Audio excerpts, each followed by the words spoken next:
Hello दोस्तों, आप सब कैसे हैं। जैसे हमने कल चर्चा किया था मुद्रा के प्रकार। जैसे मुद्रा के प्रकार में हमने जाना था हॉट मनी क्या होता है, कॉशन मनी क्या होता है। साथ ही साथ हमने क्रेडिट मनी और इसके अलावा ऑप्शनल मनी, प्रॉपर मनी और पेपर करेंसी के विषय में जाना था। हमने जान लिया, मुद्रा बाजार के विषय में जान लेते हैं। यानी कि मुद्रा बाजार क्या होता है। मुद्रा बाजार, मुद्रा बाजार क्या होता है आपको बता दें। मुद्रा बाजार ऐसा बाजार होता है जहां पर अल्पकालिक के लिए खरीद फरोख्त होता है। बाजार में अल्पकाल के लिए मतलब कि जो प्रतिभूतियां होती, सिक्योरिटी होती है, 1 वर्ष से कम के लिए खरीद फरोख्त होती है। जैसे कि हुंडी हो गया और ट्रेजरी बिल हो गया। ये मुद्रा बाजार के अंतर्गत ऐसी प्रतिभूतियां होती हैं। इसमें ऐसी प्रतिभूतियां शामिल होती हैं, ऐसी ऐसी प्रतिभूतियां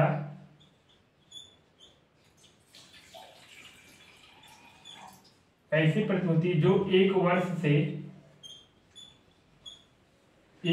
से कम के लिए क्रय विक्रय किया जाता है। क्रय विक्रय किया जाता है किया जाता है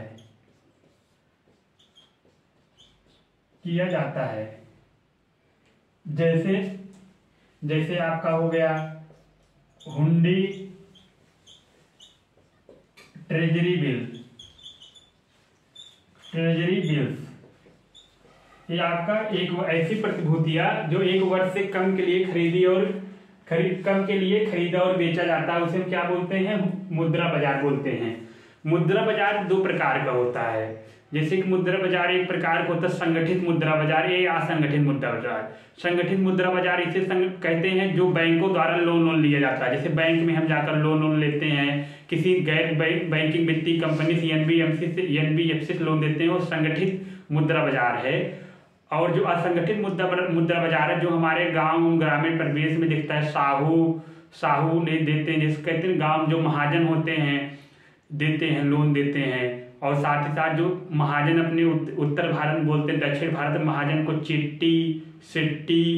चिट्टियार बोलते हैं। जैसे सुनील शेट्टी नाम जो शेट्टी है, शेट्टी महाजन है। यानी कि इनका जो व्यवसाय था ऋण जैसे कि लोन देते थे।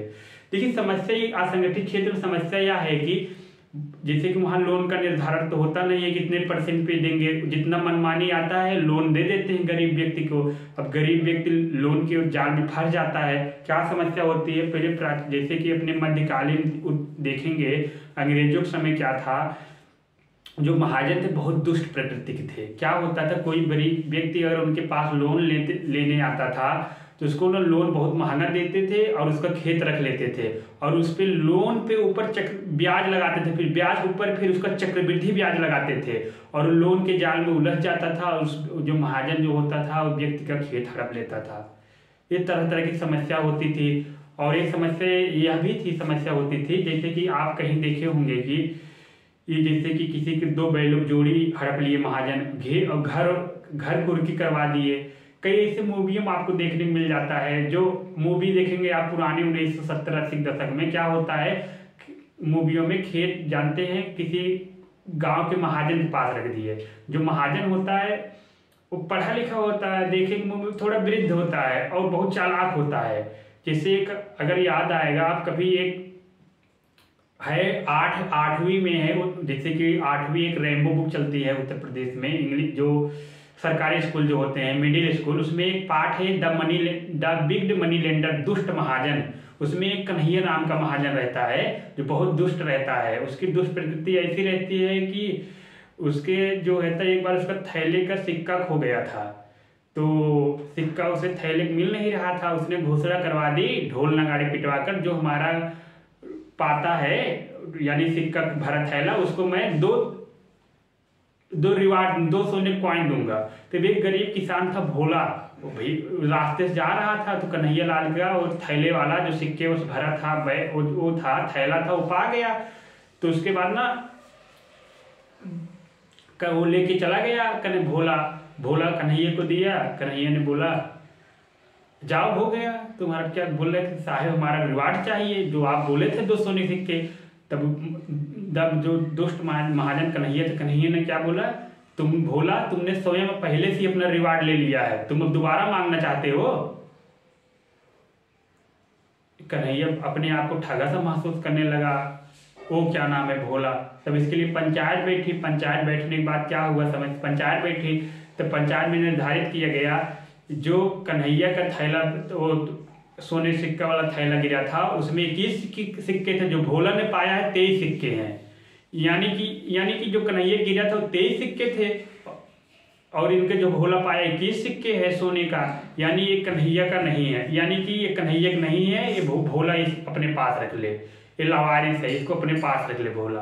तो ऐसे ऐसे होते हैं महाजन होते हैं जो अपने लाभ के चक्कर में बहुत दुष्ट होते हैं। असंगठित क्षेत्र यानी क्या क्या होता है, इसका 2 प्रकार कौन कौन सा होता है, एक होता है मुद्रा बाजार के कौन कौन सा, एक होता है संगठित मुद्रा बाजार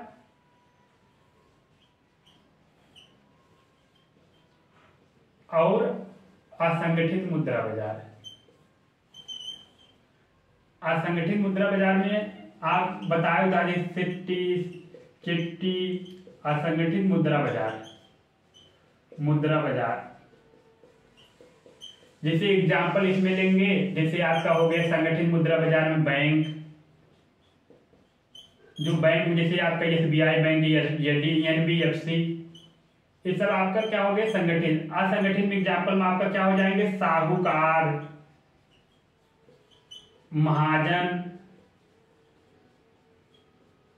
महाजन, उसके बाद चिट्टी, सिट्टी, ये सब आपके हैं आपके असंगठित।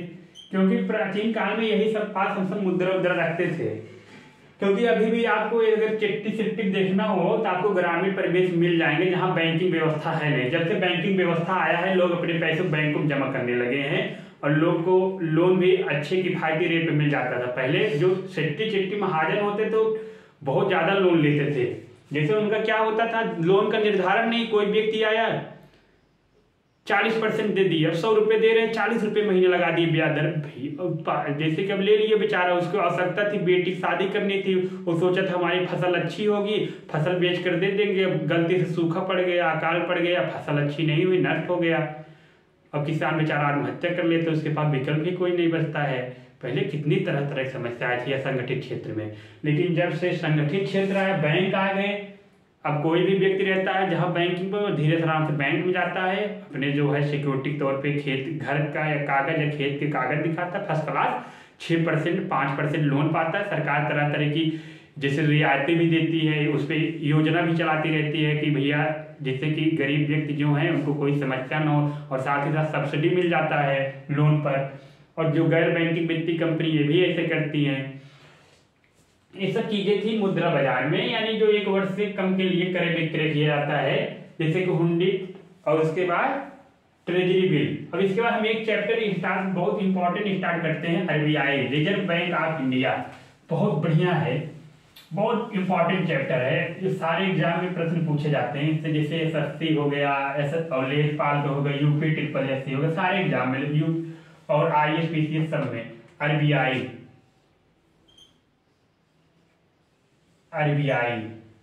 RBI का पहले नंबर में जानेंगे फुल फॉर्म क्या है, फिर RBI क्या है,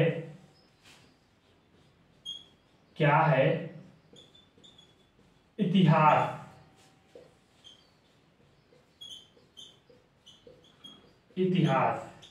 इतने विषय हम जानेंगे। तो RBI का जो फुल फॉर्म में क्या होता है, रिजर्व बैंक ऑफ इंडिया,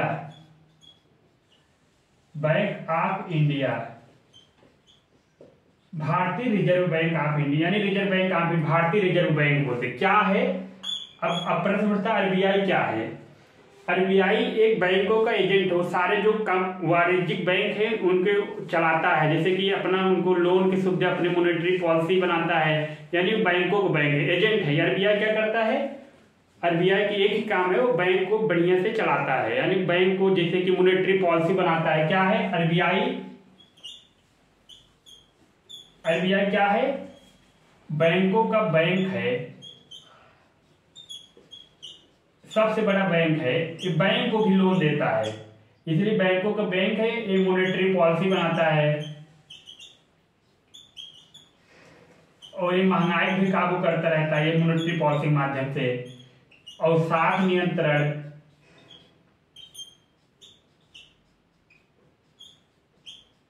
ये सब काम आरबीआई करता रहता है। अब आप बताइए इतिहास, आरबीआई कैसे आया अस्तित्व में? आपको बता दें क्या हुआ। 1920 का समय था। 1920 में क्या हुआ, वहां ब्रिटेन में एक बिल पेश हुआ। बिल का नाम था royal commission on Indian currency and finance. यानी ब्रिटेन में क्या हुआ, ब्रिटेन था, ब्रिटेन में एक बिल पेश हुआ, ब्रिटेन, जिसका नाम था क्या, रॉयल कमीशन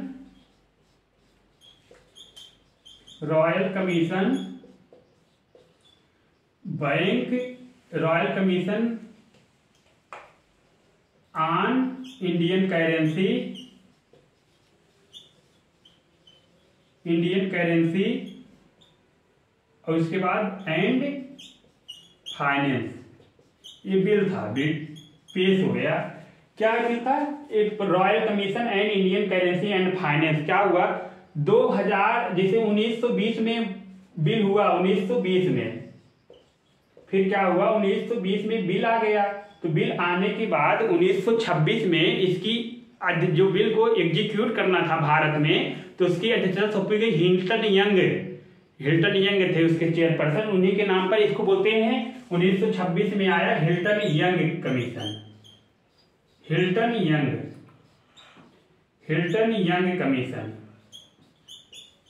यंग कमीशन।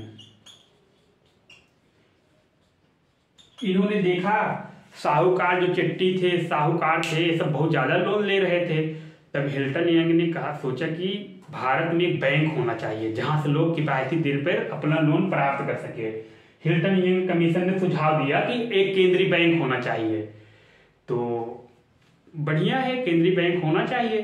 फिर क्या हुआ, केंद्रीय बैंक हुआ, फिर इस पे हुआ केंद्रीय बैंक की जो हो जाएगा, कैसे इसको लागू किया जाए, जो गरीब व्यक्ति उसको जैसे कि उसको समझ सके, गरीब व्यक्ति उसके लोन की सुविधा ले सके, किस स्तर से लागू किए जाए।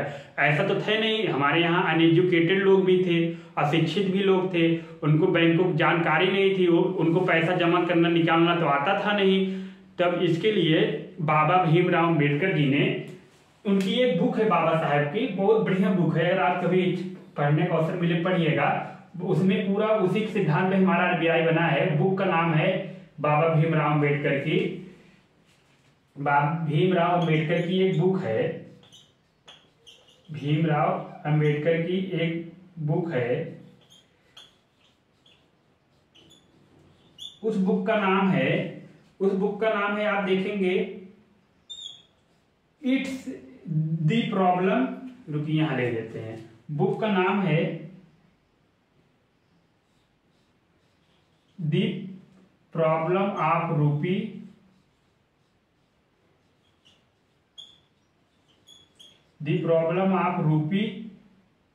It's origin and its solution. क्या नाम है? The problem of rupee, its origin and its solution. इसी बुक के आधार पर हमारा आरबीआई काम करता है। इसी में बताया कि जो हमारी है प्रॉब्लम है रूपी की, इसकी उत्पत्ति और इसका सिद्धांत क्या है, इसी बुक के ऊपर है। क्या है बुक का नाम? The problem of rupee, its origin and its solution. इसी बुक पे जो है आरबीआई, इसी बोले कि हिल्टन यंग से भीमराव अम्बेडकर साहब ने कहा, देखिए अगर आपको लागू करना है, तो बड़े सहयोग किए थे आरबीआई बनते समय। बोले कि ये बुक है, ये जो हमारी इस बुक में लिखे कहने हैं, हमारे जो सिद्धांत है, भीमराव अम्बेडकर जी पढ़े लिखे व्यक्ति थे, अपने सिद्धांत पेश किए हिल्टन यंग के सामने, बोले हमारा सिद्धांत है, इसी सिद्धांत के अनुसार अगर आप एग्जीक्यूट करेंगे, लोक जनमानस में प्रचलित हो जाएगा। तो मान लिया फिर 1931 में क्या हुआ, फिर 1931 में आता है समय, 1931 में क्या हुआ, 19 केंद्रीय बैंक जांच समिति बैंक जांच समिति भी बोलती है केंद्रीय बैंक होना चाहिए, सेंट्रल बैंक। फिर क्या हुआ, फिर वो कयामत के दिन आ ही गया। क्या हुआ, 1 अप्रैल नहीं आरबीआई एक्ट 1934 के अनुसार फिर एक एक्ट पास किया गया, आरबीआई एक्ट 1934। उसी के अनुसार 1 अप्रैल 1935 में आरबीआई की स्थापना हुई। हमारा आ गया बैंक अब 1 अप्रैल 1935 में, यानी कि आरबीआई एक्ट 1934। आप देखिए आरबीआई एक्ट,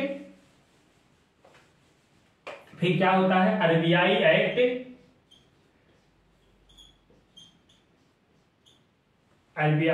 1934 आता है। 1934 के अनुसार ही 1 अप्रैल 1935 में आरबीआई की स्थापना होती है, आरबीआई की स्थापना होती है। ठीक, 1 अप्रैल। अब आपके मन में प्रश्न, 1 अप्रैल को आरबीआई दिवस भी मनाया जाता है, आरबीआई डे इसको बोल सकते हैं, क्योंकि बैंकों का दिवस आरबीआई डे 1 अप्रैल का स्थापना हुई। अब आपके मन में आ रहा होगा, जो आरबीआई का स्थापना हुई उसकी उस समय पूंजी जो थी, कैपिटल थी, कैपिटल 5 करोड़ रुपए था, कैपिटल 5 करोड़ रुपए था, 5 करोड़ रुपए था। ये 5 करोड़ रुपए थे, ये 5 करोड़ रुपए से लगभग 3.5 करोड़ रुपए प्राइवेट यानी निवेशक थे, यानी कि निजी व्यक्तियों थे, यानी किसी अन्य सरकार के नहीं थे। इसलिए इसको बोला जाता है कि ये पहले प्राइवेट के हाथों में था, निजी व्यक्ति के हाथों में था। जैसे कि मान लीजिए जैसे मुकेश अंबानी निजी व्यक्ति थे, उनके हाथों में था। तो उस समय कहा जाता है जो आरबीआई के जो शेयर थे, लगभग एक शेयर का दाम जो था 100 रुपए था। उस हिसाब से 1 लाख शेयर जारी किए गए, नहीं 1 लाख जुड़े 100, 5 लाख शेयर जारी किए गए, 5 लाख शेयर जारी किए गए। तो 5 करोड़ रुपए, इसमें 5 लाख शेयर जो खरीदे सब ज्यादा यही सब खरीदे थे। तब एक प्रश्न आता है आरबीआई के, फिर इसका उस समय जब आरबीआई का गठन हुआ उस समय उसका मुख्यालय जो था, हेडक्वार्टर था कोलकाता। हेडक्वार्टर जो था, क्वार्टर जो था कोलकाता था, कोलकाता मुख्यालय। फिर 1937 में बाद में क्या हो जाता है हेडक्वार्टर, 1937 में हेडक्वार्टर मुंबई आ जाता है, जो अभी भी वर्तमान में है। 1937 में हेडक्वार्टर मुंबई हो जाता है, हेडक्वार्टर मुंबई हो जाता है 1937 में। स्थापना समय कोलकाता थी, ये था। अब ये भी उठता है कि जो आरबीआई होता है, हमने आपको बताया इसकी कैपिटल पूंजी 5 करोड़ रुपए था। 1 अप्रैल 1935 में आरबीआई का स्थापना हो गई, आरबीआई एक्ट 1934 के अनुसार। जो आरबीआई जो गठन हो गया, फिर आरबीआई के भाई अध्यक्ष भी बनेंगे। आरबीआई के जो पहले अध्यक्ष थे उनका नाम था, आरबीआई के प्रथम अध्यक्ष का नाम था क्या, आरबीआई के फर्स्ट चेयरपर्सन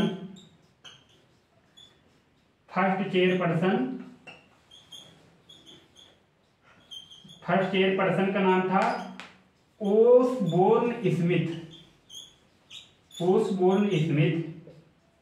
उसके बाद पूछा जाए भारत के प्रथम आरबीआई अध्यक्ष कौन थे, उनका नाम लिखेंगे सीडी देशमुख। आरबीआई के प्रथम कौन थे अध्यक्ष थे, सीडी देशमुख थे, भारतीय थे सीडी देशमुख। अभी तो वर्तमान में शक्तिकांत दास हैं अध्यक्ष हैं। अब पूछा जाए अगर आरबीआई के फर्स्ट चेयरपर्सन गवर्नर कौन है, फर्स्ट गवर्नर कौन है, यानी चेयरपर्सन नहीं गवर्नर लिखेंगे। फर्स्ट गवर्नर कौन है, फर्स्ट गवर्नर है, क्या नाम है उनका, ओसबोर्न स्मिथ नाम है। और पूछा जाए कि भारत कौन है, जैसे भारत कौन थे पहले, सीडी देशमुख थे, यानी भारत के पहले सीडी देशमुख थे। उसके बाद अभी वर्तमान में शक्तिकांत दास है, चेयरपर्सन है, वो गवर्नर है भारत की आरबीआई के। अब आता है आरबीआई कैसे काम करता है। आरबीआई काम करता है केंद्रीय निदेशक बोर्ड के अनुसार। केंद्रीय निदेशक बोर्ड, अब आपके मन में केंद्रीय निदेशक बोर्ड के अनुसार कार्य करता है। आरबीआई कैसे कार्य करता है, केंद्रीय निदेशक बोर्ड जिसमें 21 सदस्य होते हैं। केंद्रीय निदेशक बोर्ड में 21 सदस्य होते हैं। ये आपका है केंद्रीय निदेशक बोर्ड। केंद्रीय निदेशक बोर्ड, केंद्रीय निदेशक बोर्ड, इसमें पूरे सदस्य संख्या है 21 मेंबर हैं। अब आपके मन में मेंबर कहाँ कहाँ आते हैं, इसमें से आपका एक हो गया पूर्णकालिक सदस्य हो जाते हैं, उनका नाम जैसे कि आपका एक गवर्नर हो गया, 4 डिप्टी गवर्नर, 5 सदस्य हो गए।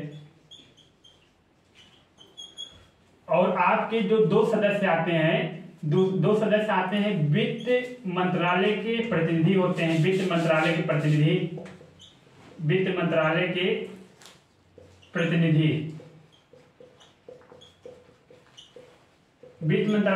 में एक सदस्य होते हैं, 2 मेंबर आते हैं यहां से, 2 मेंबर एक होते हैं आर्थिक विभाग के सचिव, आर्थिक मामलों के सचिव।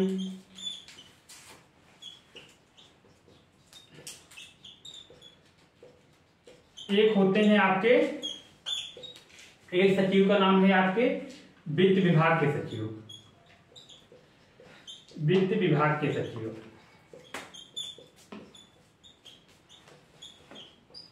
और उसके बाद वित्त मंत्रालय प्रतिनिधि के अलावा 10 निदेशक और होते हैं, 10 निदेशक जो केंद्र सरकार द्वारा मनोनीत होते हैं। यहां लिख देते हैं 10 सदस्य और होते हैं। ये हो गए आपके 5 2 7 सदस्य। 10 सदस्य आपके होते हैं प्रधानमंत्री द्वारा, केंद्र सरकार द्वारा मनोनीत होते हैं, केंद्र सरकार द्वारा मनोनीत निदेशक, केंद्र सरकार द्वारा मनोनीत निदेशक। कितनी संख्या होती है? 10। उसके बाद चार जो होते हैं, 4 आपके होते हैं स्थानीय बोर्ड के। स्थानीय बोर्ड के मतलब कि 4 सदस्य जो होंगे, 4 मेंबर, एक मेंबर कहां से होते हैं? एक मेंबर स्थानीय बोर्ड के 4 हो जाते हैं। दिल्ली आपका एक हो गया, दिल्ली एक आपका हो गया, मुंबई, और एक मेंबर आपका कोलकाता।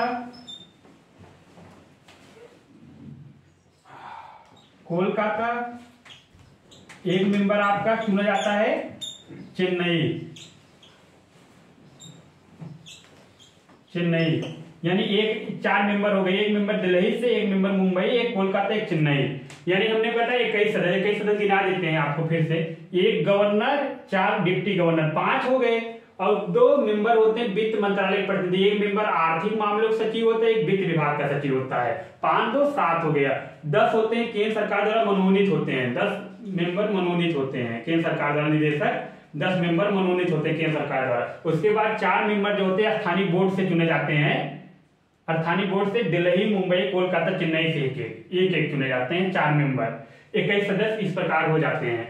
अब आपको कुछ और बता दें, जो आपको बता दें एक प्रश्न, जो वित्त विभाग के सचिव होते हैं, 1 रुपए सिक्का देखते हैं, 1 रुपए जो सिक्का होता है उस पर हस्ताक्षर वित्त विभाग के सचिव का होता है। लेकिन 1 रुपए के जो नोट होते, 1 रुपए अर्थात 1 रुपए के नोट पे वित्त विभाग के सचिव का होता है। लेकिन अभी तो 1 रुपए का नोट तो बंद कर दिया गया, 1 2 रुपए का, तो बाकी को उसके ऊपर जो नोट होता था, हस्ताक्षर होता, RBI का होता था।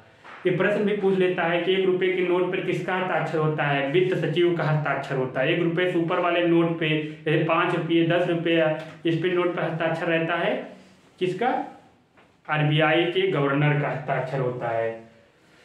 फिर ये सब ये निदेशक, यानी कि एक गवर्नर, 4 डिप्टी गवर्नर, वित्त मंत्रालय प्रतिनिधि होते हैं, आर्थिक मामलों के सचिव एक वित्त विभाग के सचिव, 4 केंद्र सरकार द्वारा मनोनीत निदेशक 10 मेंबर होते हैं स्थानीय बोर्ड के, एक दिल्ली से, एक मुंबई, कोलकाता, चेन्नई से 4 मेंबर। एक केंद्रीय निदेशक बोर्ड है, इसी के अनुसार कार्य करते हैं। ठीक है, इसी के साथ धन्यवाद। कल हम चर्चा करेंगे जैसे कि जो RBI कार्य क्या होते हैं। ठीक, ओके।